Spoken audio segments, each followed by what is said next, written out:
ওমা, কি হলো? মারলে কেন আমাকে? তোকে মারবো না তো পুজো দেব? কি বললি তুই শয়তান? ঠিকই তো বললাম, আই লাভ ইউ। আবার? তো কি হইছে? লজ্জা করে না তোর বড় আপুকে আই লাভ ইউ বলতে? আরে লজ্জা করবে কেন, সত্যিটাই তো বললাম। আর আপু তাই কি হইছে?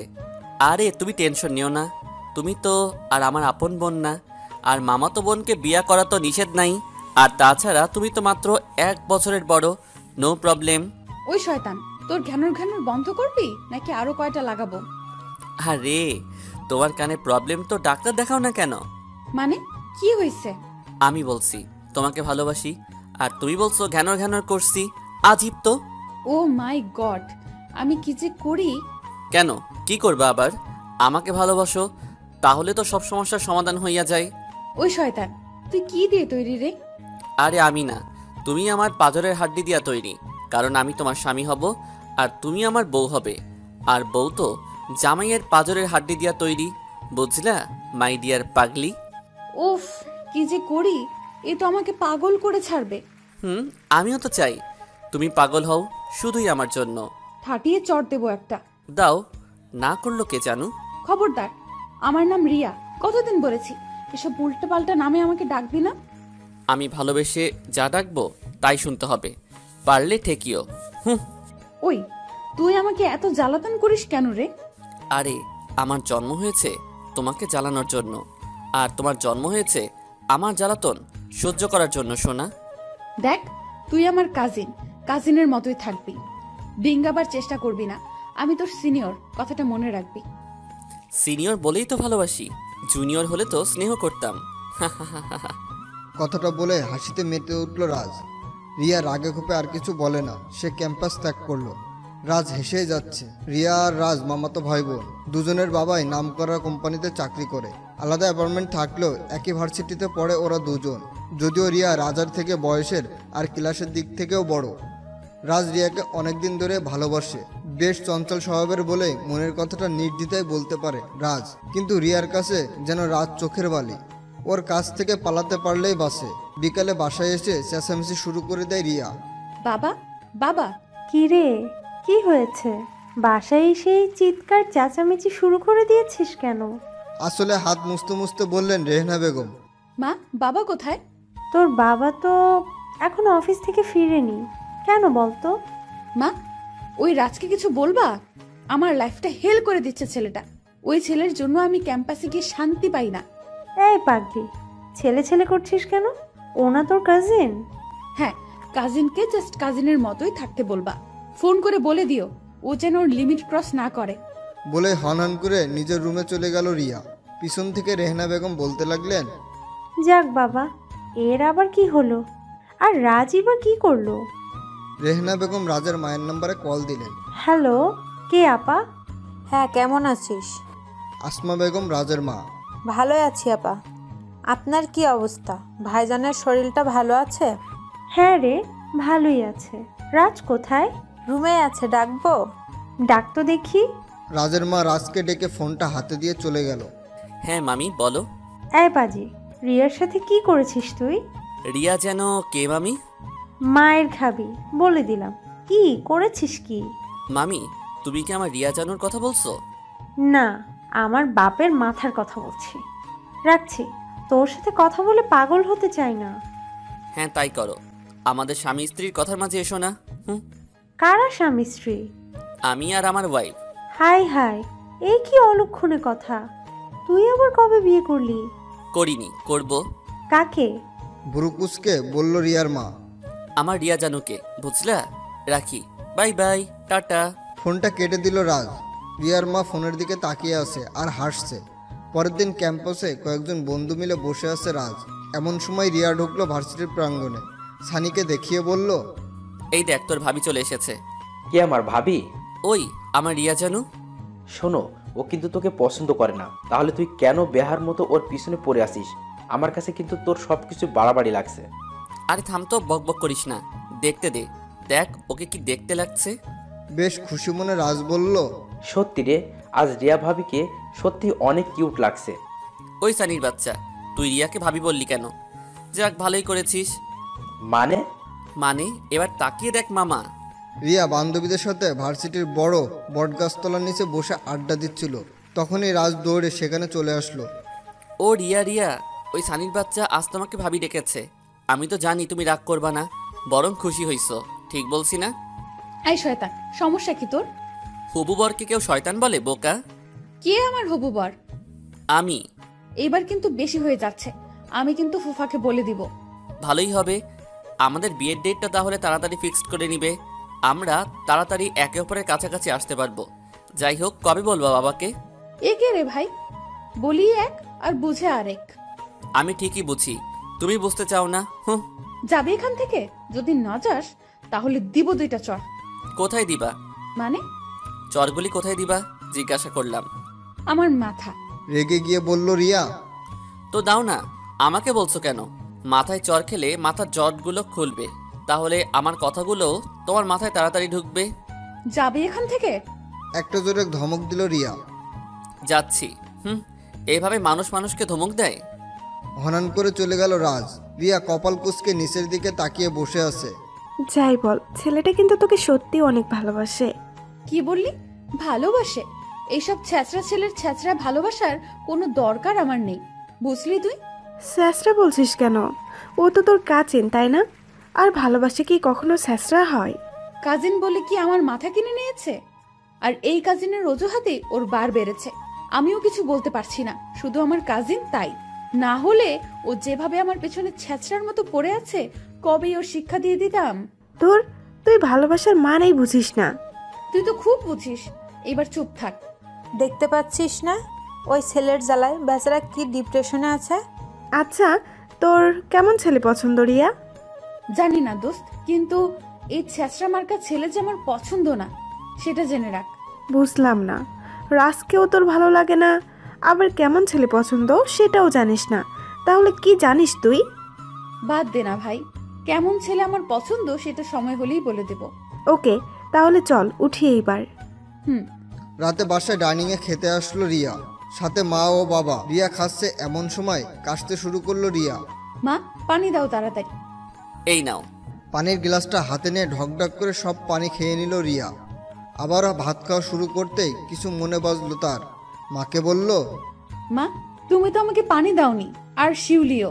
শিউলি কাজের মেয়ে। শিউলি ছুটিতে গ্রামে গেছে, তাহলে আমাকে পানি দিল কে? তোমার প্রেমিক দিয়েছে।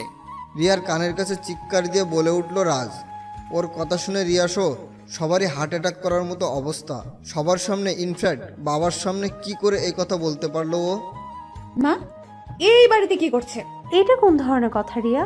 এটা রাজের মামার বাসা, যখন খুশি তখনই আসতে পারে, এতে এত কথার কি আছে? ঠিক আছে মা, কিন্তু তখন বাবার সামনে ওইসব বাজে কথা কেন বলল? কোন বাজে কথা? বলল যে আমার প্রেমিক। ও, এই কথাটা। ওর কথাকে এত সিরিয়াসলি নিস কেন তুই? জানিস না ছেলেটা অনেক দুষ্ট, দুষ্টুমি করে এসব বলে। ছোট্ট একটা ছেলে। ও এতটাও ছোট না মা, ভার্সিটিতে পড়ে। আর ওর এসব দুষ্টামি ওর কাছে রাখতে বলবা, আমার কাছে যেন না আসে। রাগে হনন করতে করতে ছাদে গিয়ে বসলো রিয়া। রাগে ফুঁসছে সে, যাকে সে সহ্যই করতে পারে না, আর সে কিনা ওর জীবনটা হেল করে দিচ্ছে। চোখ বন্ধ করে রাতের অপরূপ দৃশ্য অবলোকন করছে সে। হঠাৎ কেউ যেন তার পিছন থেকে জাপটে ধরলো। চোখ খুলে দেখলো সামনে রাজ দাঁড়ানো। রাগে ফুঁসছে রিয়া, তবুও নিজের রাগকে কিছুটা কন্ট্রোল করে বলল, তুই এখানে কেন? এমনি। তুমি এখানে কি করছো? আর মেয়ে মানুষ রাতের বেলা ছাদে কি করো? এইটা আমার বাসা, আমি যখন খুশি এখানে আসব। তাতে তোর কোনো প্রবলেম? এটা একান্তই আমার পার্সোনাল ম্যাটার। আর আমার পার্সোনাল কাজে নাক গলাতে আসবি না, ফল অনেক খারাপ হবে। বেশ কড়া কণ্ঠে কথাগুলো বলল রিয়া। সে যাই হোক, তুমি আজ থেকে ছাদে আসা কমিয়ে দেবে। বলা তো যায় না কে কোন দিয়ে লাইন মারে। কেন? ওই কি মনে করিস তুই নিজেকে? সালমান খান নাকি শাহরুখ খান নাকি অন্য কিছু? কেন আমার পেছনে পড়ে আছিস? আমি কোনোদিন বলেছি তোকে ভালোবাসি? জোর করে আদায় করতে চাস ভালোবাসা? প্রয়োজন হলে তাই করব। আমার ভালোবাসা আমি জোর করেই আদার করব, বুঝলা জানু? তুই তুই আসলে একটা বাজে ছেলে। যা খুশি তাই বলো, এইসব কথা আমার এক কানে ঢুকে আর এক কানে বের হয়। ধুর, পড়ে থাক তুই ছাদে। রিয়া রাজকে ছাদে রেখে নিচে চলে আসলো। রাজ রিয়ার যাওয়া দেখছে আর হাসছে। আসলে রিয়াকে রাগাতে রাজের ভালোই লাগে। পরের দিন সকালবেলা ব্রেকফাস্ট সেরে রিয়া সবার সামনে থেকে বাইকটা নিয়ে ভার্সিটির উদ্দেশ্যে রওনা হলো। রাজও দৌড়ে গিয়ে ওই বাইকটা চেপে বসলো। এই, তুই এখানে বসলি কেন? নাম নাম বলছি। কেন নামবো? তুমিও ভার্সিটি যাইবা, আমিও ভার্সিটি যাব, একসাথে যাই, সমস্যা কি? তাছাড়া আমি তো তোমার কাজিন। অনেক সমস্যা, নাম তুই। মামা, মামি। ওই, তুই এভাবে ষাঁড়ের মতো চিল্লাচ্ছিস কেন?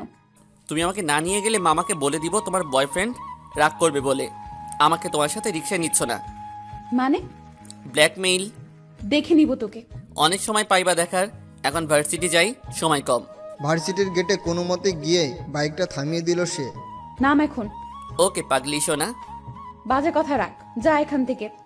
যাচ্ছি, কিন্তু আমি চলে যাওয়ার পর যেন কোনো ছেলের সাথে তোমাকে না দেখি, ঘাড় মোটকে দিব একদম। রাজ চলে গেল নিজের ক্লাসরুমে। রাজের যাওয়াতেই রিয়া যেন হাঁপ ছেড়ে বাঁচল। অনেক দিন কেটে গেল।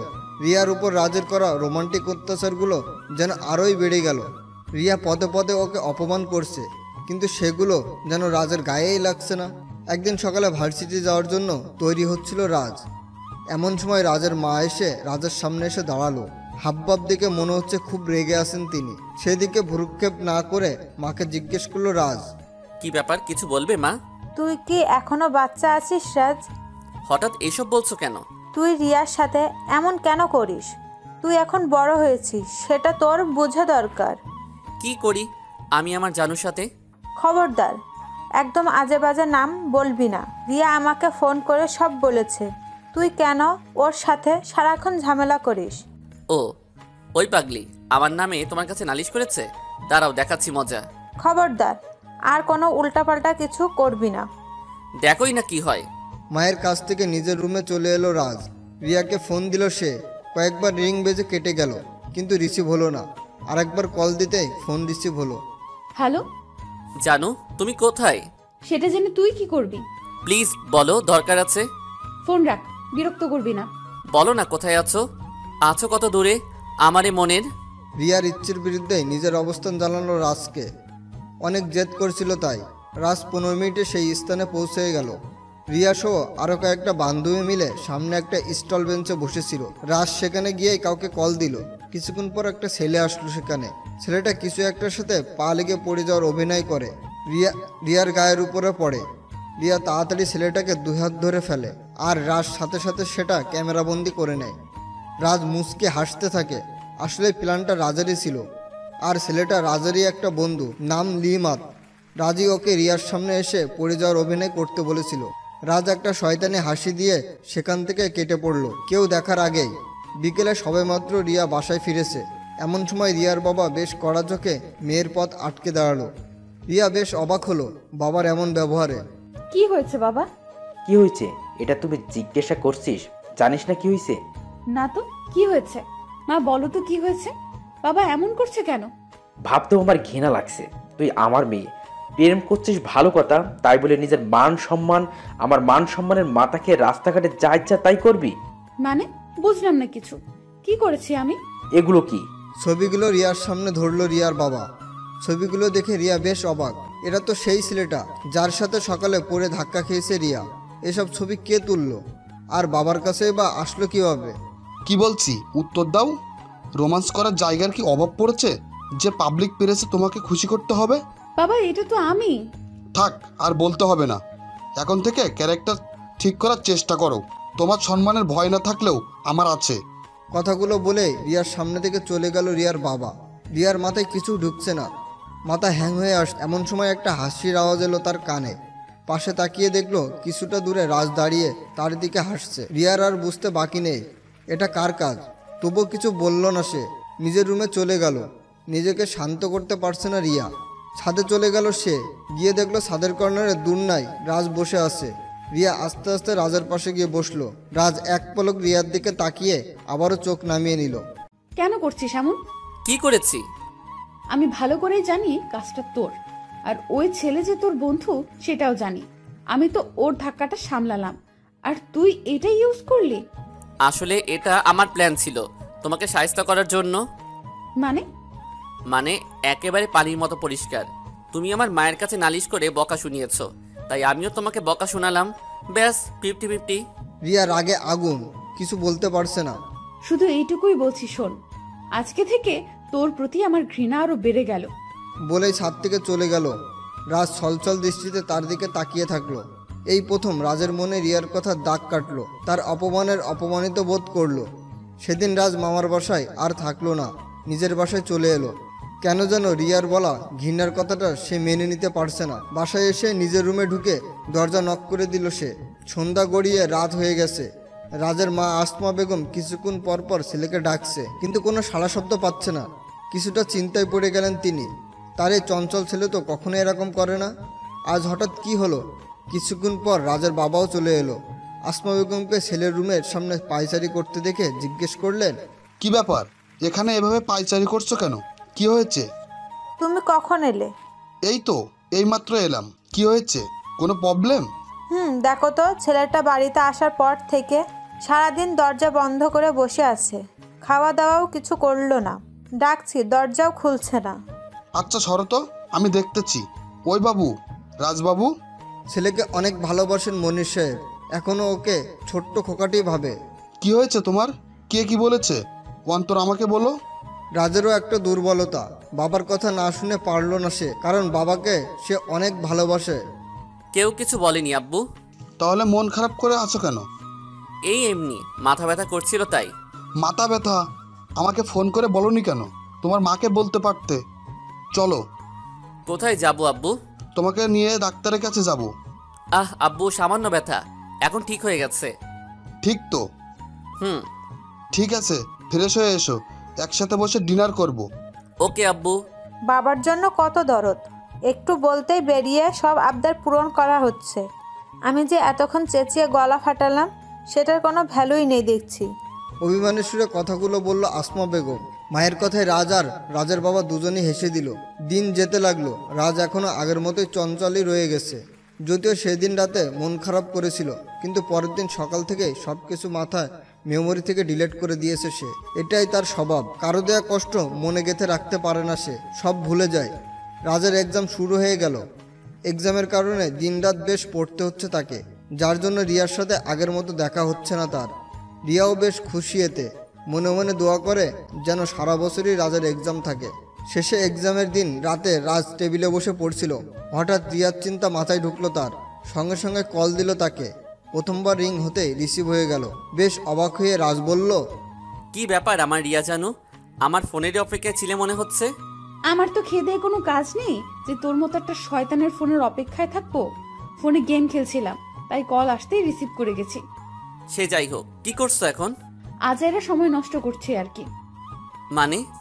মানে তোর মতো একটা আজাইরার সাথে ফোনে কথা বলছি, এটা তো কোনো কাজ না, তাই না? আর কাজ না করে সময় লস মানেই আজাইরা সময় নষ্ট করা। দেখো রিয়া জানু, আজাইরা বলো আর যাই বলো, সবটা কিন্তু তোমারই। সো তোমার নিজের জিনিসকে সম্মান দিতে শিখো। Just shut up. কতবার বলেছি আমাকে এসব বাজে নামে ডাকবি না। আর তুই আমার হবি কোন দুঃখে রে? কোন দুঃখে আমি তোমার হব না? তোমাকে ভালোবাসি তো, তাই সেই সুখে আমি তোমার হব। বাজে কথা রাখ, এত রাতে কেন ফোন দিয়েছিস সেটা বল। ভালোবাসি কথাটা বলতে। বলা হয়েছে তোর? না, হয়নি। আবার কি? তুমিও বলো। কি বলবো আমি? ভুরুকুসকে জিজ্ঞেস করলো রিয়া। ভালোবাসি কথাটা বলো। মাথায় গন্ডগোল হয়েছে তোর? বাসায় জানে? প্লিজ বলো না জানু। ফোন রাখ। একবার বলো প্লিজ। এবার কিন্তু বেশি হয়ে যাচ্ছে। তোকে কিন্তু এবার আমি সত্যি সত্যি ব্লক লিস্টে রেখে দিব। আচ্ছা, বেশি বলতে হবে না, শুধু একবার বলো প্লিজ। ধুর। ফোনটা কেটে দিল রিয়া। রাজ ছলছল চোখে ফোনের স্ক্রিনের দিকে তাকিয়ে আছে। ইদানিং রিয়া তাকে অনেক বেশি অ্যাভয়েড করছে, যেটা মানতে পারছে না রাজ। তাও রিয়ার পিছনে আঠার মতো লেগে আছে। পরের দিন এক্সাম শেষে ভার্সিটির গেট দিয়ে বের হতে যাবে, এমন সময় দেখলো রিয়া একটা রিক্সা থেকে নামছে। হয়তো মাত্রই এসেছে। রাজ দৌড়ে গিয়ে রিয়ার সামনে হাসিমাখা মুখ নিয়ে দাঁড়ালো। রিয়া জানু, কখন এলে? আমাকে দেখতে এসেছো বুঝি? আমি জানতাম তো আজ আমার লাস্ট এক্সাম, তুমি আসবেই। এই শোন, ফুফাকে গিয়ে বল তোকে হেমায়তপুর নিয়ে যেতে, গিয়ে মাথার ট্রিটমেন্ট করা, বুঝলি? অসভ্য কোথাকার। কথাটা বলেই রিয়া রাজের পাশ কাটিয়ে চলে গেল। দিশা আর কিছু বলল না। এই প্রথম সে বুঝতে পারলো আসলে সে রিয়াকে টর্চার করছে, খুব জ্বালাচ্ছে, যেটা মোটেও ঠিক না। কিন্তু কি করবে সে? খুব ভালোবাসে সে তার পাগলিকে, তাকে পাওয়ার জন্য সব করতে পারে। এক্সাম শেষ হওয়ায় কিছুটা ফ্রি হলো রাজ, তাই পরের দিন ব্রেকফাস্ট করে রিয়াদের বাসায় চলে এলো সে। কয়েকদিন থাকবে সেখানে, রিয়াকে ইমপ্রেস করার চেষ্টা করবে তার বাসা থেকেই। বাসায় ঢুকেই সে রিয়ার মাকে জড়িয়ে ধরলো। ও মামি কি করো? কি আর করব, এতদিনে মনে হলো আমার কথা। আসতে পারিস না? কি করব বলো, আমি তো আসতেই চাই, তোমার মেয়েই তো সব নষ্টের মূল। কেন? ও আবার কি করলো? জানো না, তোমার মেয়ের তো বিয়ের বয়স হয়েছেই, আমারও হয়েছে। আমাদের দুইজনকে একসাথে বিয়ে দিলেই তো পারো, আমি তোমার বাড়িঘর জামাই থাকতাম। পাজি ছেলে একটা, এইসব কথা কেউ বলে? আর রিয়া তো তোর কাজিন, তাছাড়া সে তোর থেকে বড়, এটা কি করে সম্ভব? আর তুই এখনো কোনো চাকরি করিস না, বিয়ে করে ওকে খাওয়াবি কি? কেন, ও কি সর্বস্তরের খাদক নাকি? কত মানুষ চাকরির আগে বিয়া করে বকে খাওয়াইতেছে, আমি কেন পারবো না? খুব পেকে গেছিস তাই না? সেটা জন্মের পর থেকেই। যাই হোক, শ্বশুর মশাই কই? কে শ্বশুর মশাই? কে আবার? তোমার স্বামী আমার রিয়া জানুর বাবা, আর আমার বড় মামা। বলো কোথায়? কি পাজি ছেলেরে বাপ! যা ফ্রেশ হয়ে আয়, আর একটু উল্টাপাল্টা কথা বলবি তো মায়ের খাবি। যা এখন। যাচ্ছি। সৎ শাশুড়ির মতো ব্যবহার শুরু করে দিছো এখনই। একটু জামাইয়াত করতে পারো না? রাজ চলে গেল ওয়াশরুমে ফ্রেশ হতে। রিয়ার মা রাজের এসব কথা শুনে একা একা হাসছে। ছেলেটা বয়স হলেও বুদ্ধি বাড়েনি, সেটা তিনি বেশ বুঝতে পেরেছে। রাজ ফ্রেশ হয়ে মামির কাছে জিগালো, মামি, রিয়া জানু কোথায়? তোর বকা শুনতে খুব ভালো লাগে তাই না? বোকার মতো কথা বলো কেন? বকা শুনতে কারো ভালো লাগে নাকি? তাহলে অপছন্দ করে জেনেও এই নামে কেন ওকে ডাকিস বারবার? ভালোবেসে ডাকি তো, তাই ভালো লাগে না। ভালোবাসা না থাকলে বুঝতা এটার মাঝে যে কি মধু আছে। থাক, তোর মধুরার দরকার নাই, দুটোতে সবসময় সাপে নেউলে লেগে থাকে। আসছে ভালোবাসা দেখাতে। তোমার হিংসে হয়? কি? বুঝো না? বাদ দাও, কিচেনে যাও। কেন? কিচেনে মানুষ কেন যায়? কেন যায় সেটা তো বুঝলাম, কিন্তু এই সময় কিচেনে গিয়ে আমি কি করব? কেন? আমার জন্য রান্না করবে। এখন থেকে আমাকে জামাইয়ের মতো আদর করবে, ওকে? আমাকে ভালো মন্দ খাওয়াও, আর দ্রুত বিয়ার ব্যবস্থা করো, তাহলে তুমি দ্রুতই দাদু ডাক শুনতে পারবে, তাই না? রাজের কথা শুনে উনি হাসবে না কাঁদবে বুঝতে পারছে না। কি বদরে বাবা! সেদিন দুপুরবেলা জোরপূর্বক রিয়ার মাকে ওইসব খাবার রান্না করতে বাধ্য করে রাজ। সেগুলো ডিসলাইক করে এবং সেই খাবারগুলো নিজেই টেবিলের উপর সাজিয়েছে রাজ। আজকে রিয়াকে নিয়ে সে অন্যরকম একটা মজা করতে চলেছে, ভাবতে অনেক খুশি লাগছে তার। 1:30-এ রিয়া বাসায় ফিরল। বাসায় এসে কারোর কোনো সাড়া শব্দ পেল না সে। পরে ওয়াশরুমে ঢুকে ফ্রেশ হয়ে 20 মিনিট পর ওয়াশরুম থেকে বেরিয়ে এলো সে। তখনও চারদিকে নিস্তব্ধ। নীরবতা ভেঙে সে বলে উঠল, মা, খিদে পেয়েছে, খাবার দাও। খাবার টেবিলে রাখা আছে, দেখ। পাশের রুম থেকে মা বলে উঠল। রিয়া আপন মনেই টেবিলে গিয়ে বসলো। টেবিলে অনেকগুলি বাটি ঢাকনা দিয়ে ঢাকা আছে। রিয়া একটা প্লেটে ভাত নিল, তারপর একটা বাটি নিয়ে ঢাকনা সরাতেই দেখতে পেল তাতে আলুর ভর্তা রাখা। মেজাজ হালকা খারাপ হয়ে গেল তার। এটা রেখে আরেকটা বাটি ঢাকনা সরাতেই দেখলো ওতে ডাল আর ভাজি আছে। ততক্ষণে রাগ চূড়ান্ত সীমানায় পৌঁছে গেছে তার। কোনো মতে রাগটা কন্ট্রোল করে আরেকটা বাটি নিয়ে দেখলো তাতে ডিম ভাজি। চিৎকার শুরু করে দিল রিয়া। এই বাড়িতে কি আমাকে ফেলনা মনে হচ্ছে নাকি? কে করেছে এগুলো? মা, মা! কি ব্যাপার, এত চিৎকার করছিস কেন? বাসে কি ডাকাত পড়েছে নাকি? পাশের রুম থেকে বের হতে হতে মা বলল, এগুলো কি? কোনগুলো? আমি খেতে এসেছি আর তোমরা আমার সাথে মজা করছো। টেবিলে আলু ভর্তা, ডাল, ডিম। জানো না আমি এগুলো ডিসলাইক করি? জানি তো। জেনেও এগুলো কেন করেছো? আমি এখন কি দিয়ে খাবো? এগুলো আমি করিনি, রাত জোর করে আমাকে করতে বাধ্য করেছে। রাজ? হ্যাঁ, আমি করিয়েছি। কেন, তোমার পছন্দ হয়নি? এতক্ষণে রিয়ার সামনে এসে দাঁড়ালো সে। অপছন্দের জিনিস আমার সামনে দিয়ে বলছিস পছন্দ হয়েছে কিনা? আর তুই এসব কেন করেছিস? আসতে না আসতেই তোর বাথরুমে শুরু করে দিয়েছিস। আরে, সমস্যাটা কি তোমার? এগুলো কি আমার প্রিয় খাবার? এগুলো প্রিয় না হলেও প্রিয় করে নাও। এর চেয়ে ভালো রেসিপি আমি তোমাকে প্রতিদিন খাওয়াতে পারবো না, কারণ আমি এখনো আয় করতে শিখি নাই। তাই ভাবলাম বিয়ার আগেই এই খাবারগুলাও খাওয়া শিখে নাও, একটু একটু টাকা বাঁচাতে শিখো। গাছে কাঁঠাল, গোফরে তেল। আমার জন্য তোরা তো চিন্তা করতে হবে না, যা এখান থেকে। রিয়ার কথায় রাজ বেসুরা গলায় একটা গান ধরলো। কোনো একদিন আমায় তুমি খুঁজবে, সেই দিন ওগো প্রিয়, আমার ভালোবাসা বুঝবে, বুঝলা রিয়া জানু? যাবি এখান থেকে? প্রচণ্ড জোরে হুঙ্কার করে উঠল রিয়া। রাজ একটা অট্ট হাসি দিয়ে সেখান থেকে কেটে পড়ল। রাত যেতেই রিয়া মাকে বলতে লাগলো, ও তো একটা পাগল, তাই এমন করেছে। তুমিও কি পাগল মা? তুমি তো জানো আমি এগুলো খাই না, তাও ওর সাথে মিলে এমন করলে। এখন যে আমার খিদে পেয়েছে, খাবো কি? চেঁচামেচি করবি না, তুই বস, আমি খাবার আনছি। হুম। আজ 2 দিন হলো রাজ রিয়াদের বাসায় এসেছে। এই 2 দিনে রাজ নানানভাবে রিয়াকে ইমপ্রেস করার চেষ্টা করেছে, কিন্তু সবগুলো উপায় নেগেটিভ। বিকালে রিয়া বেলকনিতে বসে কফি খাচ্ছিল। রাজ একটা গিটার নিয়ে রিয়ার খুব কাছাকাছি গিয়ে দাঁড়ালো। রিয়াও খেয়াল করে নাই। পরে চোখ বন্ধ করে গিটারের সুর তুলতে গিয়েই কফির কাপটাই লেগে রিয়ার হাতের কফি রিয়ার গায়ে পড়ে যায়। ধড়পড়িয়ে ওঠে রিয়া। রাজ তখনও চোখ বুজে আছে। রিয়া চিৎকার দিয়ে উঠল। আই শয়তান, তোর সমস্যা কি? রিয়ার চিৎকারে আটকে উঠল রাজ। বলতে লাগলো, মানে কি হয়েছে? বুঝিস না? চোখে দেখিস না নাকি? আর কত জ্বালাবি আমাকে? আমাকে ভালোবাসিস? এই তোর ভালোবাসা? ভালোবাসার নামে আমাকে মানসিকভাবে টর্চার করছিস কেবল। কি ক্ষতি করেছে আমি তোর? কেন করছিস আমার সাথে এমন? আমি তোর কোন জন্মের শত্রু যে এই জন্মে তার শোধ নিচ্ছিস? কেন এখানে পড়ে আছিস আমার রাতের ঘুম হারাম করতে? তুই আসার পর থেকে ঠিক মতো খেতেও পারছি না, এখন শান্তিতে একটু কফিও খেতে দিবি না? বেহায়া কোথাকার। প্রচণ্ড ঘৃণা নিয়ে কথাগুলো বলল রিয়া। রাজ হতভম্ব হয়ে রিয়ার কথাগুলো শুনছে। চোখে নোনা জল আসতে চাইছে, তবুও আটকে রেখেছে। আসলে আমি ন্যাকা শাস্তে যাবি না একদম, বলে দিলাম। আমার লাইফটা হেল করে দিয়েছিস তুই। ঘৃণা করে তোর মতো ছেলেকে। রিয়া রাগে গজগজ করতে করতে ছাদ থেকে চলে গেল। রাজ সেখানে ঠায় দাঁড়িয়ে আছে।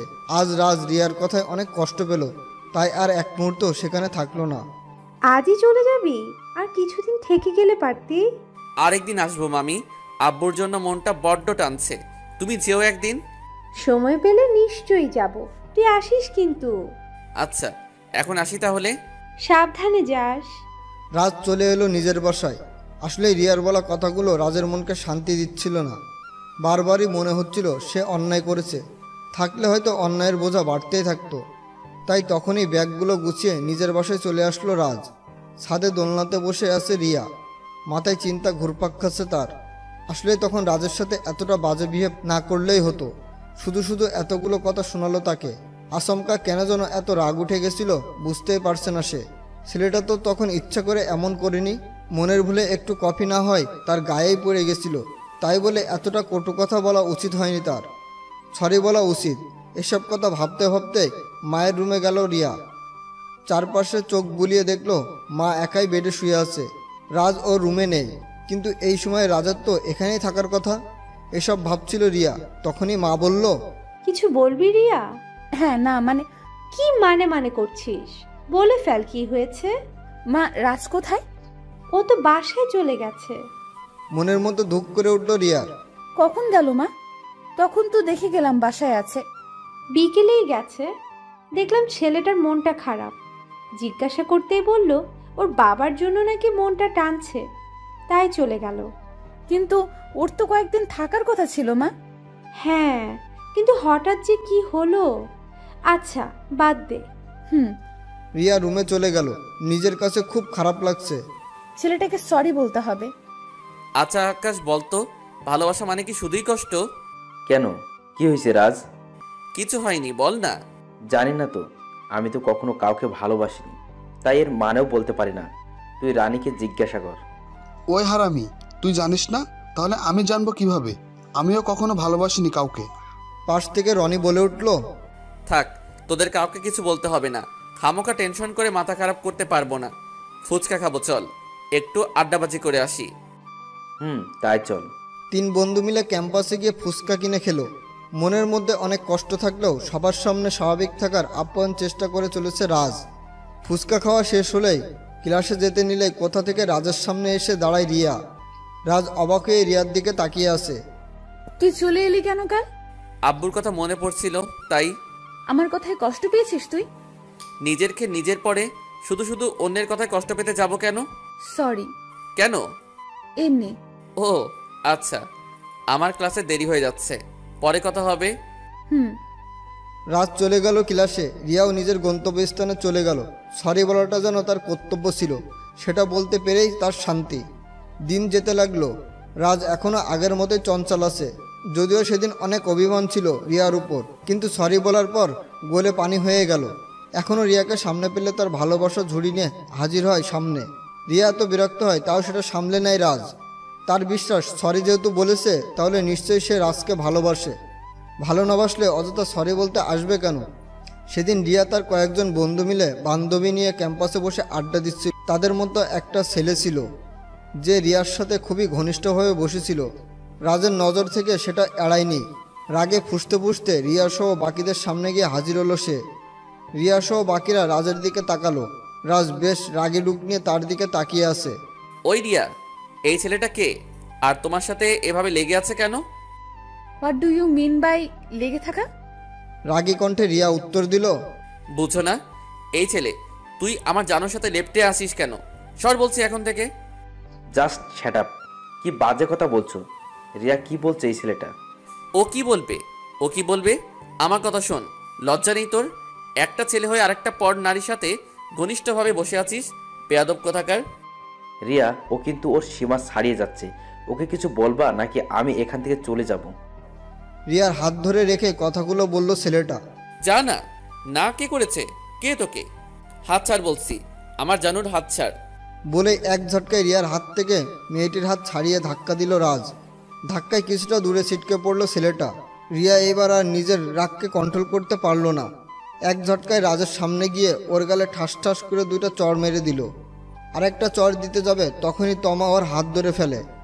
বাদ দে না রে ভাই, তুই তো জানিসই ও সহজ সরল একটা ছেলে, তোকে ভালোবাসে। তাই নেহালকে তোর পাশে মানতে পারছে না ছেলেটা। চল আমার সাথে। রাজ গালে হাত দিয়ে ছলছল চোখে এক দৃষ্টিতে রিয়ার দিকে তাকিয়ে আছে। রিয়া চোখে মুখে আজ আগুন জ্বলছে।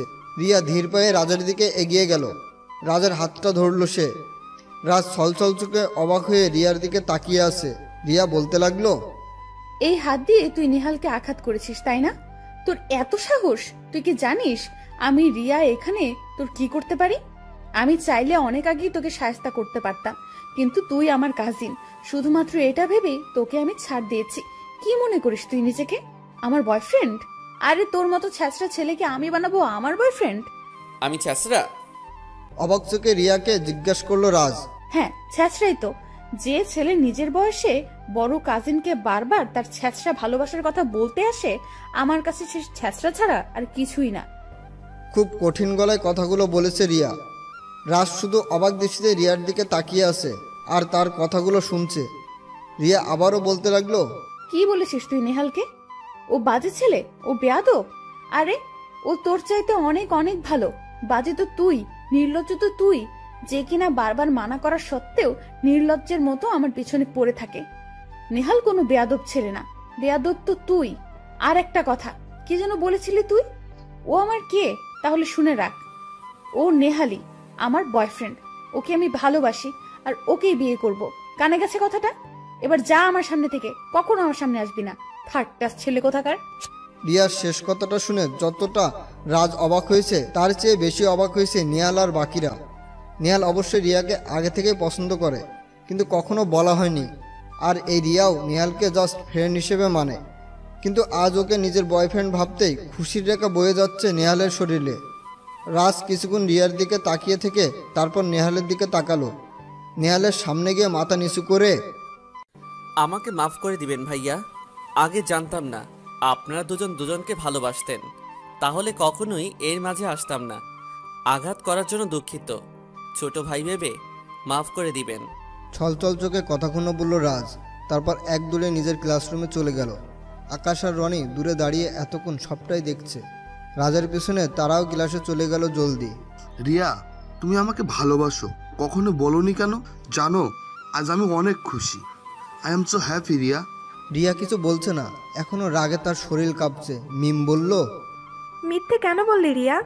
তুই তো কাউকে ভালোবাসিস না, সেখানে নিহালের কথা কেন বললি? নেহালের কথা তখন না বললে এই ছ্যাঁচড়া ছেলেটা আমাকে শান্তি দিত না। অনেক জ্বালিয়েছে আমাকে, এইবার শিক্ষা হয়েছে। আশা করি আর কোনোদিন ভালোবাসার দাবি নিয়ে আমার সামনে ভুলেও আসবে না। এটা কিন্তু তোর বাড়াবাড়ি। জানি ছেলেটা তোকে একটু বেশিই জ্বালাই, কিন্তু এটা পেতেও ভাগ্য লাগে। কয়জনের কপালে জোটে এরকম ভালোবাসা? ছেলেটা তোকে সত্যিই ভালোবাসে রে। তোর নীতিবাক্য তোর পকেটে ভরে রাখ।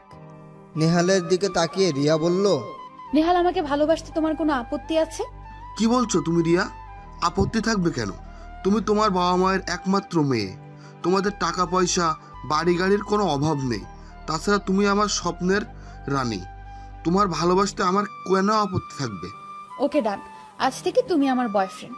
কথাগুলো বলে ভার্সিটি থেকে বেরিয়ে গেল রিয়া। নেহাল যেন এখন চাঁদ হাতে পেল। ক্লাসে এক কোনায় একটা বেঞ্চে বসে মুখ ভার করে মাথা নিচু করে বসে আছে রাজ। আকাশ আর রনি তার সামনে বেঞ্চে রাজের দিকে মুখ করে বসে আছে। আকাশ বলছে, কি শয়তান মেয়ে রে বাবা, এতগুলো মানুষের সামনে এভাবে তোকে অপমান করতে পারলো? ইচ্ছা করছিল গিয়ে থাপড়াই হোক। রাজ কিছু বলছে না। রনি বলতে লাগলো, বেশ হয়েছে, ওর এটাই প্রাপ্য ছিল। কত করে বুঝিয়েছি যে তোকে ভালোই বাসে না, তার পিছনে বেহার মতো এভাবে পড়ে থাকিস না। না, সে যাবেই। এবার প্রেম করার স্বাদ মিটেছে তো তার। বেশ রেগে কথাগুলো বলল রনি। রাজ ঘুমটি মেরে বসে আছে। সে যেন কথা বলার ভাষা হারিয়ে ফেলেছে। নিজের অজান্তে কেঁদে ফেলল। রনিও কেঁদে দিল। তুই এইবার কান্না থামাবি নাকি? কার জন্য কাঁদছিস তুই? যে তোর ভালোবাসার কোনো মূল্যই দিল না তার জন্য? সে তো নতুন প্রেমিক পেয়ে সুখেই আছে, তাহলে তুই কেন এত কষ্ট পাচ্ছিস? কাঁদতে কাঁদতে রনি বলতে লাগলো। রাজ এবার মাথা তুলে রনির দিকে তাকালো। কাঁদছিস কেন তুই? কাঁদবো না তো নাচবো? তুই কেন কাঁদছিস? তার জন্য কাঁদছিস? কে না কে তোকে যা তা বললো সেটা শুনে তোর কাঁদতে হবে?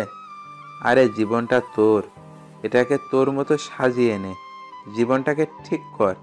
ভালোবাসার জন্য তোকে কারো পিছনে পড়ে থাকতে হবে না, ভালোবাসাই তখন তোকে খুঁজে নিবে।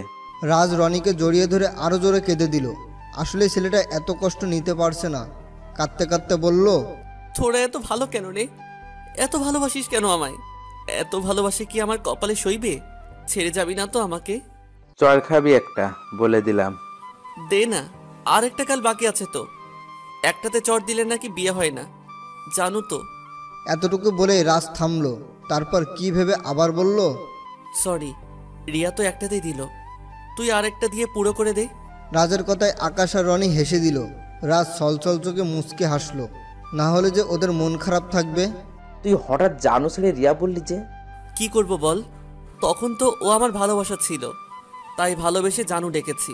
কিন্তু এখন ও অন্য কারো ভালোবাসা, তাই এই নামে ডাকার অধিকার আমার আর নেই রে।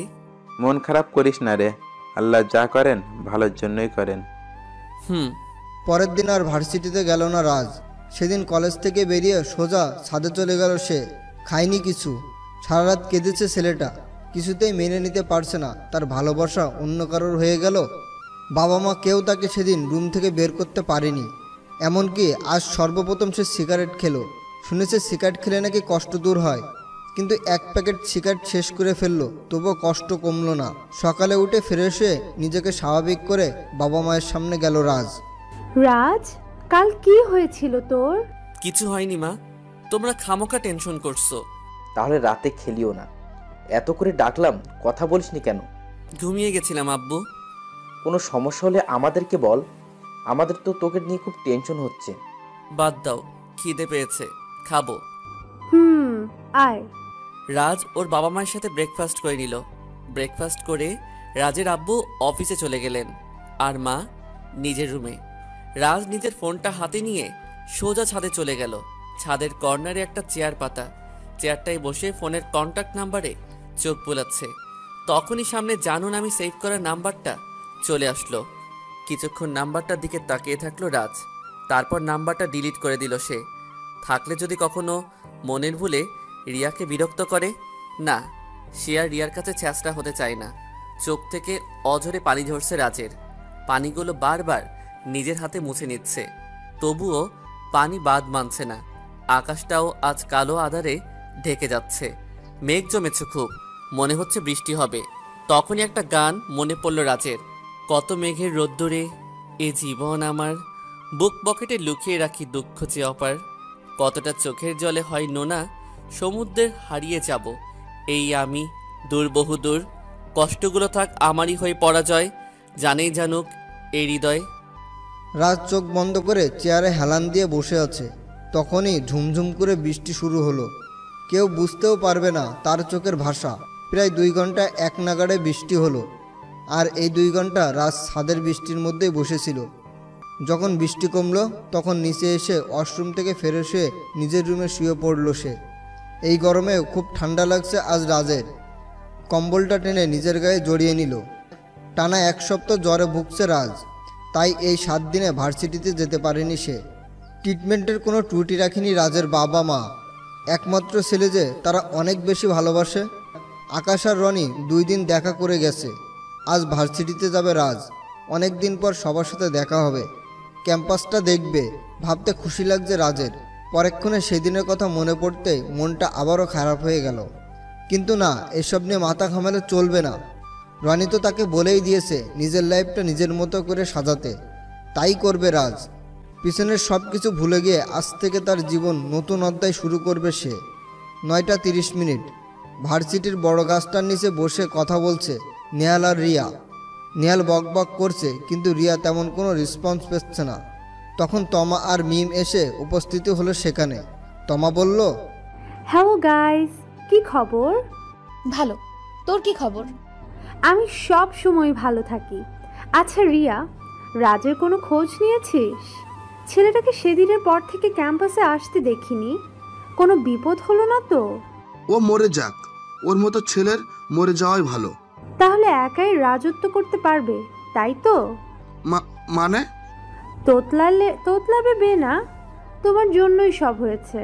অন্যের ক্ষতি করে নিজে কখনো সুখী হতে পারবে না, দেখে নিও। ভালোবাসো তোর টাকা পয়সাকে, মাঝখান থেকে ওই বোকা ছেলেটাকে কাঁদালে, ওর দুর্বলতার সুযোগ নিলে। সেদিন তুমি যদি সিন ক্রিয়েট না করতে তাহলে আজ এমন হতো না। তুমি তো জানতেও না ছেলেটা কত সহজ সরল, তাই রিয়াকে উস্কানি দিয়েছিলে, সুযোগ নিয়েছিলে। ভাবতেই ঘৃণা লাগে তুমি আমার ফ্রেন্ড। বেশ রেগে গিয়ে কথাগুলো বলল তমা। আর নেহাল তখনই রাগ দেখানো শুরু করে দিল। রিয়া দেখছো, ওইসব বাজে কথা বলছে। রিয়ার রক্ত তখন মাথায় উঠে গেল। আচমকায় তমার গালে একটা চড় বসিয়ে বলতে লাগলো, নেহাল যদি লোভী হয়, তুই তো মির্জাফর।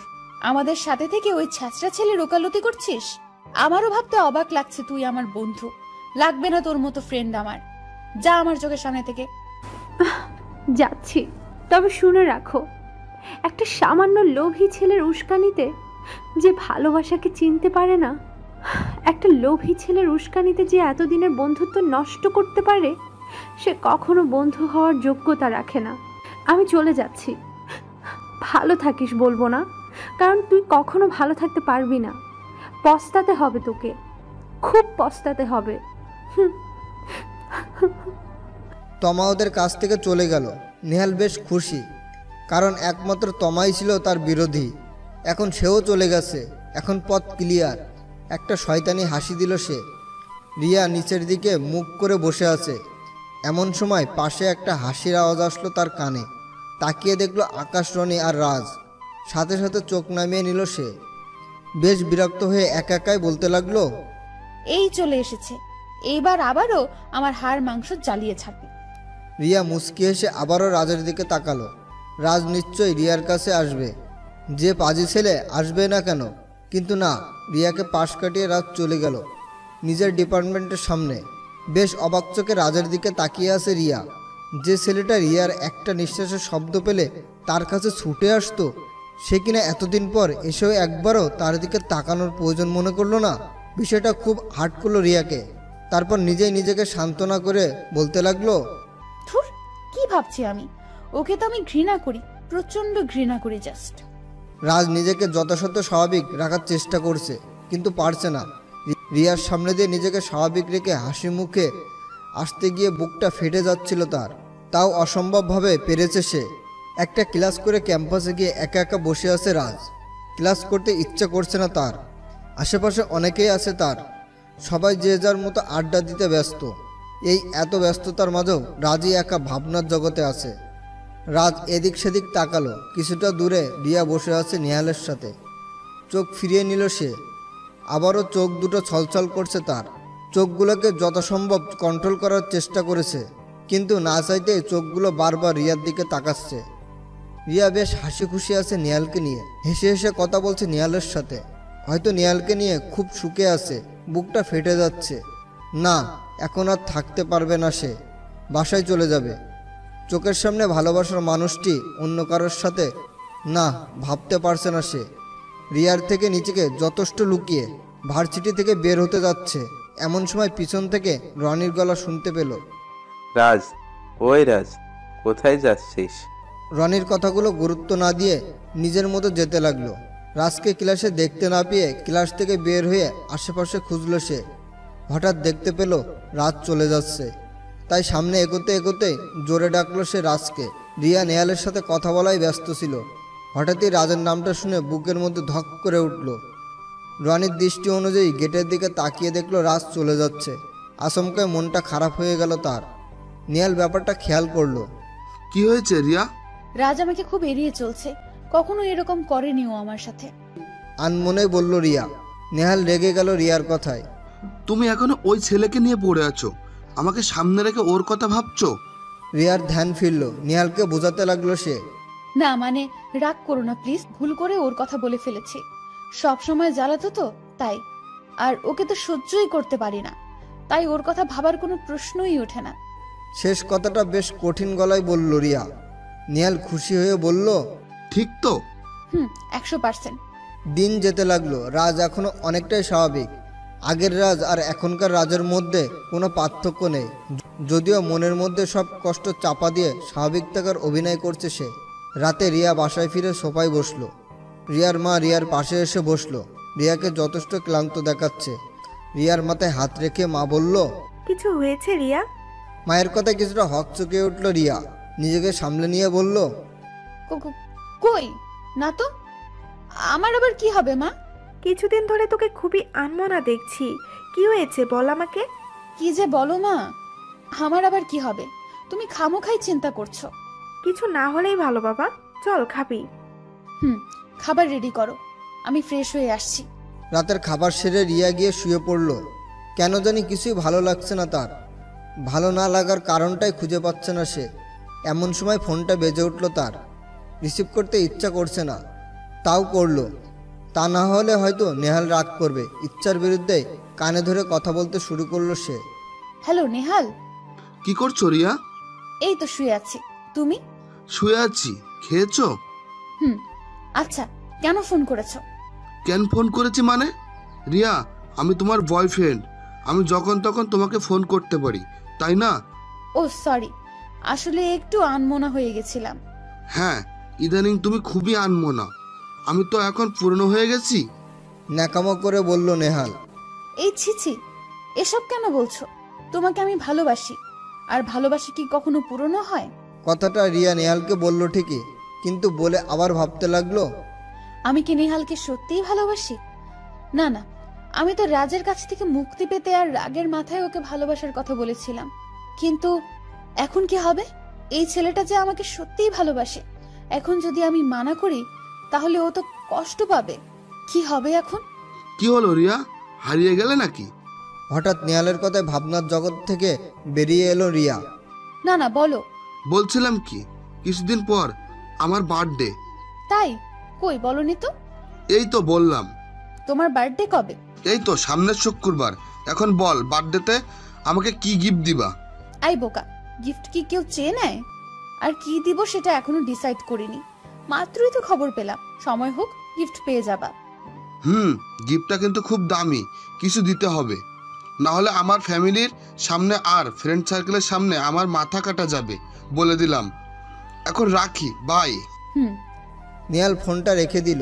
রিয়া ফোনের দিকে তাকিয়ে আছে, ভাবছে গিফট তো গিফটই, সেটা দামি হোক আর কম দামি, তাই বলে সে এভাবে বলবে? মনে হাজারো চিন্তা ঘুরপাক খাচ্ছে রিয়ার। আর একদিন পর নেহালের বার্থডে, তাই 2 দিন ধরে নেহাল ভার্সিটিতে যাচ্ছে না, আর রিয়াকেও যেতে দিচ্ছে না। শুধু রিয়াকে নিয়ে ডিসকাস করছে কিভাবে পার্টি অ্যারেঞ্জ করবে, কিভাবে বার্থডে স্পেস সাজাবে, কাকে কাকে ইনভাইট করবে। আর একটা কথা তো রিয়াকে বলবেই, সেটা হলো রিয়া তাকে কি গিফট করবে সেটা মনে করিয়ে দেওয়া। গিফটের ব্যাপারটাই রিয়া বেশ বিরক্ত হয়ে যাচ্ছে। কিন্তু তাও মুখ বুজে সহ্য করছে। শুক্রবার সন্ধ্যার পরে নেহাল তার সব ফ্রেন্ড সার্কেল আর ফ্যামিলি নিয়ে বার্থডে স্পিচ উপস্থিত হলো। একটা কমিটি সেন্টারে জমকালো পার্টির আয়োজন করা হয়েছে, সবাই খুব এনজয় করছে। রিয়া এখনও পার্টিতে জয়েন করেনি। সেদিকে নেহালের কোনো ভ্রুক্ষেপই নেই, সে তার ফ্রেন্ড সার্কেল নিয়েই পার্টি এনজয় করছে। রাত 10টায় কেক কাটা হবে, এর আগে সবাই যে যার মতো ফুর্তি করবে। সময় গড়িয়ে যাচ্ছে, 10টা বাজে আর 10 মিনিট বাকি। রিয়া এখনও সেখানে উপস্থিতি হয়নি। নেহাল কেক কাটার প্রিপারেশন নিচ্ছে, এমন সময় রিয়া এসে উপস্থিত হলো সেখানে। রিয়াকে দেখে নেহালের মুখে হাসি ফুটলো, নিজে গিয়ে অভ্যর্থনা জানালো রিয়াকে। এত দেরি হলো কেন তোমার? এই জ্যামে আটকা পড়েছিলাম। ও, আমার গিফট কোথায়? তোমার হাত তো দেখছি খালি। আমার বন্ধু বান্ধব, আত্মীয় স্বজন সবাই আমাকে কত দামি দামি গিফট করলো, আর তুমি খালি হাতে এসেছো? উল্টো দিকে ঘুরে বেশ রাগী গলায় কথাগুলো বলল নেহাল। রিয়া কিছুটা অবাক হলো নেহালের কথায়। তারপর ব্যাগ থেকে একটা ছোট্ট বক্স বের করলো সে। নেহালকে অবাক করে দিয়ে নেহালের অনামিকা আঙ্গুলে রিংটা পরিয়ে দিল সে। নেহাল আচমকায় খুশিতে আত্মহারা হয়ে গেল। সকলের সামনে রিয়াকে জড়িয়ে ধরে বলতে লাগলো, তুমি আমার জন্য এত দামি গিফট আনলে? আমি তো ভাবতেই পারছি না কেউ আমাকে এত দামি একটা ডায়মন্ড রিং গিফট করবে। I am so happy. I love you baby. I am proud for you. ছাড়ো নেহাল, এখানে অনেকেই আছে, আর তোমার কেক কাটার সময় হয়ে গেছে। চলো। নেহালের এক পাশে রিয়া দাঁড়ানো, আর রিয়ার পাশে নেহালের একটা মেয়ে ফ্রেন্ড দাঁড়ানো। রিয়া তাকে চিনে না। অন্য পাশে বাকিরা দাঁড়িয়ে আছে, সবাই নেহালকে ঘিরে দাঁড়ালো। নেহাল কেক কাটলো, কেক কাটতেই সবাই নেহালকে উইশ করতে লাগলো। রিয়া একটা কেকের টুকরো হাতে নিয়ে নেহালের মুখে পুরে দিয়ে বলল, many many happy returns of the day. Thank you so much. Nehal একটা কেকের টুকরো হাতে নিয়ে রিয়ার দিকে এগোতে লাগলো। রিয়া হাঁ করতেই পাশে দাঁড়ানোর মেয়েটার মুখে কেকটা পুড়িয়ে দিল নেহাল। রিয়া হতবাক হয়ে তাকিয়ে রইল তার দিকে। ব্যাপারটা তার জন্য মারাত্মক অপমানজনক। সেদিকে নেহালের কোনো ভ্রুক্ষেপই নেই, সে সবার সাথে ফুর্তি করছে। সে রাতে নেহাল অনেক ড্রিঙ্কসও করেছে, রিয়াকেও করতে অনুরোধ করেছে সে, কিন্তু রিয়া তখন চলে আসছিল নিজের বাসায়। এসব ড্রামা আর ভালো লাগছে না, নিজেকে আজ যথেষ্ট ছোট মনে হচ্ছে তার। আরও 2 দিন পর নেহাল ভার্সিটিতে এলো। এই 2 দিন রিয়া না নেহালের সাথে যোগাযোগ করেছে, আর না যোগাযোগ করার চেষ্টা করেছে। অবশ্যই নেহাল কয়েকবার ফোনে ট্রাই করেছে, কিন্তু পায়নি। রিয়া মন খারাপ করে ভার্সিটির বটগাছটার নিচে বসে আছে। এমন সময় মিম এসে তার পাশে বসলো। হাই দোস্ত, কি খবর? এই তো ভালো, তোর কি খবর? আজকাল তোকে দেখাই যায় না, ভার্সিটিতে আসিস না কেন? না, এমনিতেই। যাই হোক, ভালোই আছিস তাহলে? কিন্তু তুই ভালো নেই। কি রে, বুঝলি? ছোট থেকে একসাথে বড় হয়েছি দোস্ত, তোর মুখ দেখেই বুঝতে পারি সব। কি হয়েছে বল, দেখি কিছু করতে পারি কিনা। আরে কি যে বলিস, কিছু হয়নি। বলবি না তো? আচ্ছা, চাপ দেব না, চল ক্লাসে যাই। না রে, ক্লাস করার মুড নেই, তুই যা। ওকে। মিম চলে গেল। রিয়া নিচের দিকে তাকিয়ে বসে আছে। এমন সময় নেহাল এসে ওর পাশে বসতে হাত জড়িয়ে ধরলো। কি হয়েছে রিয়া? একটা ফোন দিচ্ছ না, আমার কোনো ফোন রিসিভ করছো না। Anything wrong? এখানে কেন এসেছো? তোমার ওই বন্ধু কোথায়? কোন বন্ধু? ওই যে পার্টিতে যাকে পেয়ে আমাকে ভুলেই গিয়েছিলে। ও, রিনির কথা বলছো? রিনি নাকি অন্য কেউ সেটা জানার প্রয়োজন আমার নেই। ওলে বাবালে, আমার রিয়া বাবু দেখি রাগ করেছে। সরি, আসলে ওই দিন সবার উপস্থিতি ছিল, সেখানে তোমাকে নিয়ে এত মাতামাতি করলে সবাই কি ভাবতো বলো? তাই ওই মেয়ের সাথে মাতামাতি করেছো? মানে? কিছু না, বাদ দাও। নেহাল সেখানে বসেছিল। রিয়া কোথায় যেন গিয়েছে নেহালকে 5 মিনিটের কথা বলে। প্রায় 10 মিনিট হয়ে গেল, এখনও আসছে না। নেহাল উঠে দাঁড়িয়ে হাঁটাহাঁটি করতে লাগলো। রাজ সবেমাত্র কলেজে ঢুকছে, আজ খুব লেট হয়ে গেছে বেচারার। তাড়াহুড়ো করে আসতে গিয়ে আচমকায় নেহালের সাথে ধাক্কা খেল সে। রাজ মাথা উঁচু করে সরি বলতে যাবে, তখনই নেহালকে কিছুক্ষণ তাকিয়ে থেকে তারপর বলল, সরি, আমি দেখতে পাইনি। নেহাল কলার চেপে ধরে, দেখতে পাওনি নাকি দেখেও না দেখার ভান করছো? মানে বললাম তো আমি দেখতে পাইনি, আমি দুঃখিত। কিরকম বেহায়া ছেলের বাবা, কেমন বাবা মা জানি জন্ম দিয়েছে।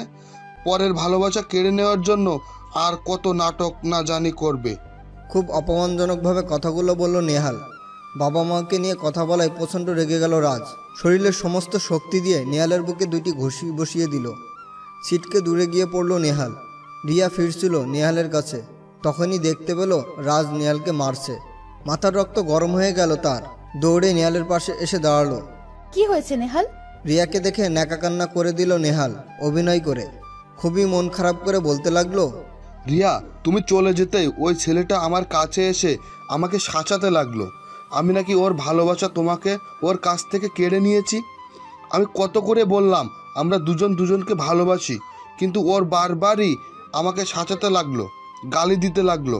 আমি যখন বললাম আমাদের দুজনের ভালোবাসা কেউ আলাদা করতে পারবে না, তখন সে আমাকে সজোরে আঘাত করলো। কথাগুলো বলেই নেহাল আবারও কাদার অভিনয় করতে লাগলো। রাজ এক দৃষ্টিতে ওর দিকে তাকিয়ে আছে। কিভাবে পারে একটা ছেলে আর একটা ছেলের নামে এত বড় মিথ্যা অপবাদ দিতে? রিয়া বেশ রাগি চোখে রাজের দিকে এগোতে লাগলো। রাজ খুব ভয় পেয়ে ঢোক গিলছে বারবার। আচমকায় রাজের দুই গালে ঠাস ঠাস করে দুইটা থাপ্পড় দিল রিয়া। রাজ আবারও ছলছল চোখে তাকিয়ে থাকলো রিয়ার দিকে। রিয়া বলতে লাগলো, কখনোই আমাকে একটু শান্তিতে থাকতে দিসনি, এখন কেউ আমাকে ভালোবাসে সেটাও চাস না তুই? তুই কেমন রে? কারো ভালো থাকাটা কেন তোর ভালো লাগে না রে? ঘৃণা লাগে তোকে দেখলে, ছি। রাজ রিয়ার কথায় কোনো প্রতিবাদ করলো না, মাথা নিচু করে চলে গেল সেখান থেকে। নেহাল একটা শয়তানি হাসি দিল। রিয়া নেহালের দিকে ঘুরে তাকায়ে সামলাতে লাগলো। নেহাল আবারও ন্যাকা কান্না শুরু করে বলতে লাগলো, আমাকে তুমি ভুলে যাও রিয়া, তা না হলে ওই ছেলে তোমাকে আর আমাকে দুজনকেই মেরে ফেলবে। ওর হাত ভেঙে দিব আমি যদি আর কখনো ওকে আমার আশেপাশে দেখি। আমাকে চেনে নাও। কঠিন গলায় বলল রিয়া। এমন সময় রিয়াকে আচমকায় নিজের দিকে ঘুরিয়ে ঠাস ঠাস করে গালে 4টা চড় দিল। তারপর নিজের গালেও নিজে 2টা চড় দিল আকাশ। ঘটনায় হতবাক হয়ে গেল। আকাশের দিকে তাকিয়ে আছে নেহাল আর রিয়া। আকাশের চোখ দিয়ে যেন রাগের রক্ত ঝরছে। নেহাল বলে উঠল, তোর কত বড় সাহস, জুনিয়র হয়ে সিনিয়রের গায়ে হাত তুললি? রিয়া নির্বাক হয়ে তাকিয়ে আছে। যার গায়ে আজ পর্যন্ত কেউ হাত তুলেনি, আজ তার জুনিয়র একটা ছেলে তাকে থাপ্পড় দিল। তোমার সাহস হলো কিভাবে আমার গালে, এই রিয়া চৌধুরীর গালে থাপ্পড় দেওয়ার? ঝাঁঝালো কণ্ঠে বলল রিয়া। প্রথম কারণ হলো আপনি বিনা কারণে একটা ছেলেকে কষ্ট দিয়েছেন, বারবার দিয়েই যাচ্ছেন। আর দ্বিতীয় কারণ, আপনি কোনো যাচাই না করেই সত্যটা না জেনে নিরপরাধকে শাস্তি দিয়ে যাচ্ছেন। খুব তো বড়াই করেন আপনি নাকি রিয়া চৌধুরী, আপনাকে বশ করা এত সহজ না। তো আজ আপনি এতটাই বশীভূত হয়ে গেছেন, ন্যায় অন্যায় আপনার চোখে পড়ছে না, জাস্ট নিজের রাগটাই ওই রাজের উপর ঝাড়ছেন। কি করেছে ওই বেচারাটা? আপনার কি কোনো ক্ষতি করেছে সে? হ্যাঁ মানছি, ও কোনো এক সময় আপনাকে জ্বালাতো, বারবার ভালোবাসার দাবি নিয়ে আসতো, আর বারবারই আপনি ওকে যা ইচ্ছা তাই করে অপমান করে ফিরিয়ে দিয়েছেন। কিন্তু বলতে পারবেন কি সেদিনের পর থেকে এক মুহূর্তের জন্য আপনার কাছে এসেছে ও? ইনফ্যাক্ট আপনার দিকে তাকিয়ে পর্যন্ত দেখছে না। আর আপনি ওকে আবার বিনা কারণে মারলেন? আপনি কি মানুষ? বিনা কারণে মারিনি, ও নেহালকে অপমান। ব্যাস রিয়া চৌধুরী, ও নেহালকে অপমান করিনি, বরং আপনার ওই নেহাল ছেলেটাকে অপমান করেছে। কি বলতে চাও তুমি? আমি নিজের চোখে দেখেছি ও নেহালকে থাপ্পড় মেরেছে। কেন মেরেছে সেটা দেখছেন? নেহাল সবটা বলেছে আমাকে। মিথ্যা বলেছে। আপনি তো অন্ধ, তাই আপনাকে আরো অন্ধে পরিণত করতে চাচ্ছে আপনার ওই তথাকথিত প্রেমিক নেহাল। মুখ সামলিয়ে কথা বলো। সত্য কথা বলতে এই আকাশ কোনোদিন পিছপা হয়নি, আর হবেও না। আরে ছেলেটা লেট হয়ে যাওয়ায় না হয় তাড়াহুড়ো করে আসতে গিয়ে নেহালের সাথে একটু ধাক্কায় লাগিয়ে দিয়েছিল, এটাই কি তার অপরাধ? আর এর জন্য নেহালের কাছে নিজে থেকে সে সরিও বলেছে। তারপরও আপনার ওই তথাকথিত প্রেমিক নেহাল ওকে যা ইচ্ছা তাই বলে অপমান করেছে। শুধু অপমান করে ক্ষান্ত হয়নি, ও রাজের বাবা মা ইনফ্যাক্ট ওর জন্ম তুলে কথা বলেছে। তাই এইটা সহ্য করতে না পেরে রাজ নেহালকে আঘাত করেছে। রিয়া আকাশের কথায় শুধু অবাকই হচ্ছে। আকাশ আরও বলতে লাগলো, যে ছেলেকে এত অপমান করার পরও মুখে তুলে তাকিয়ে পর্যন্ত দেখেনি, সে আজ হঠাৎ কেন এত কঠোর হয়ে নেহালকে থাপ্পড় দিল, সেটার আসল কারণটা জানতে একবারেরও জন্য কি আপনার ইচ্ছা হয়নি? ওই মিথ্যাবাদী নেহাল যা বললো তাই আপনাকে বিশ্বাস করতে হলো? সি, আপনার দিকে তাকাতেও আমার ঘৃণা হচ্ছে। হনহনিয়ে আকাশ সেখান থেকে চলে গেল। রিয়া কঠোরভাবে নেহালের দিকে এগিয়ে জিজ্ঞেস করলো, ও যা বলে গেল তা কি ঠিক? না মানে ও মিথ্যা বলছে, বিশ্বাস করো। আকাশ একদম সত্যি কথা বলেছে। পিছন থেকে কে একজন বলে উঠল। রিয়া আর নেহাল দুজনেই কারোর কথায় পিছনে ফিরে তাকালো। রিমা আর মিম একসাথে এগিয়ে আসছে তাদের দিকে। রিয়া তাদের দেখে কিছুটা অবাকই হলো। রিমা, তুই কখন এলি? আর মিম, তুই তো ক্লাসে গিয়েছিলি তাই না? হ্যাঁ গিয়েছিলাম ক্লাসে, কিন্তু ক্লাসে তোরা কেউই নেই, তাই ভালো লাগছিল না, তাই চলে এলাম। এসে রিমার সাথে দেখা হলো, আর বেরিয়ে আসাটা ভালোই হলো, কারণ সত্যিকারের রূপটা দেখতে পেলাম। নেহালকে ইঙ্গিত করে কথাটা বলল মিম। বুঝলাম, কিন্তু তোরা কিভাবে বললি আকাশ যা বলেছে তাই ঠিক? দেখ রিয়া, তুই আমার জানের দোস্ত। আমি জানি তুই রাজকে সহ্য করতে পারিস না। কেন সহ্য করতে পারিস না সেটা তোর ব্যাপার।